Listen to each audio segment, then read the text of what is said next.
பகவத்கீதை அத்தியாயம் 1. அயனேஷு சர்வேஷு யதாபாகமவஸ்திதா பீஷ்மமேவா பிரக்ஷந்து பவந்த சர்வ ஏவ ஹி.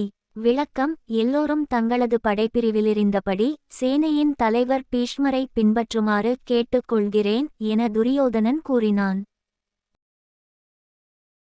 தஸ்ய சஞ்சனயன் ஹர்ஷம் குருவ்ருத்த பிதாமஹ சிம்மநாதம் விந்தியோத்சை சங்கம் தத்ம பிரதாபவன்.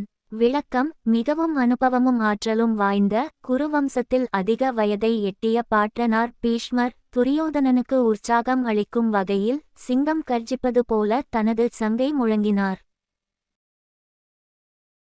தத சங்காஸ்ஸ பேரியஸ்ஸ பணவாகை கோமுகா சஹசைவாபய ஹன்யந்தஸ் சப்தஸ்து முலோஸ்பவத். விளக்கம்: பின் சங்குகள், தாரை தப்பட்டைகள், பறைகள் என எல்லா சத்தங்களும் ஒன்று சேர்ந்து அப்போர்க்களம் முழுவதும் பிரம்மாண்டமாக ஒலித்தது. தத ஸ்வேதைர்ஹயைர் யுக்தி மகதிஸ்யந்தனே ஸ்திதௌ மாதவ பாண்டவஸ்ஸைவ திவ்யோ சங்கௌ பிரதத்மது.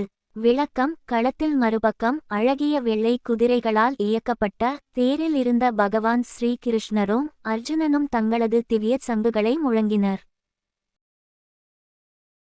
பாஞ்சஜான்யம் ஹிருஷிகேஷோ தேவதத்தம் தனஞ்சய பௌண்ட்ரம் தத்மௌ மகாசங்கம் பீமகர்மா விருகோதர. விளக்கம்: பகவான் ஸ்ரீகிருஷ்ணர் தனது பாஞ்சஜான்யம் என்னும் சங்கை முழங்கினார். அர்ஜுனன் தனது தேவதத்தம் என்னும் சங்கை முழங்கினான். பராக்கிரம செயல்களை புரியும் பீமன் தனது பௌண்ட்ரம் என்னும் சங்கை முழங்கினான். அனந்த விஜயம் ராஜா குந்திபுத்ரோ யுதிஷ்டிரா நகுல சகதேவஸ்ஸ சுகோஷமணி புஷ்பகல். விளக்கம்: குந்தியின் புதல்வனான யுதிஷ்டிரன் தனது அனந்த விஜயம் என்னும் சங்கை முழங்கினான். நகுலன் தனது சுகோஷம் என்னும் சங்கை முழங்கினான். சகாதேவன் தனது மணிபுஷ்பகம் என்னும் சங்கை முழங்கினான். காச்யஸ்ஸ பரமேஸ்வாச சிகண்டிச மகாரத திருஷ்டத்யும்னோ விராடஸ்ஸ சாத்யகிஸ்ஸாபராஜித. விளக்கம்: காசுராஜவும் வீரத்தில் சிறந்தவனான சிகண்டியும் போர் யுக்தியில் சிறந்தவனான திருஷ்டத்யும்னுவும் விராடன் மற்றும் சாத்யகியும் தங்களது சங்கினை முழங்கினர். த்ருபதோ திரௌபதேயோச சர்வச பிருதிவிபதே சௌபத்ரஸ்ஸ மகாபாஹு சங்கான் தத்மு பிருதக். விளக்கம்: துருபதன், திரௌபதியின் மைந்தர்கள் மற்றும் சுபத்ரையின் மகனும் அவரவர் தங்களது சங்கினை முழங்கினர். ஸ்கோஷோ தார்த்ராஷ்டிராணாம் ஹிருதயானி வியதாரயத் நபஸ்ஸ பிருதிவீம் செய்வ துமுலோ வியதுநாதயன். விளக்கம்: அவர்கள் அனைவரும் எழுப்பிய ஒலி விண்ணையும் மண்ணையும் பிளந்தன மற்றும் போர்க்களத்தின் மறுபக்கம் இருக்கும் திருதிராஷ்டிரனின் மகன்களாகிய கௌரவர்களின் நெஞ்சத்தில் ஒரு வித பயத்தையும் உருவாக்கின.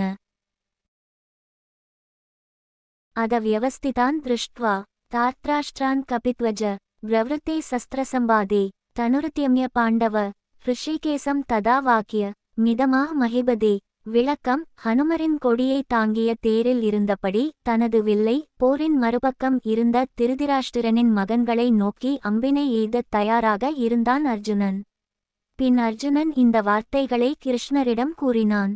என போரில் நடக்கும் அனைத்து சம்பவங்களையும் சஞ்சயன் திருதிராஷ்டிரனிடம் கூறிக் கொண்டிருந்தான். இந்த பதிவு உங்களுக்கு பிடித்திருந்தால் லைக், ஷேர், சப்ஸ்கிரைப் செய்யுங்கள்.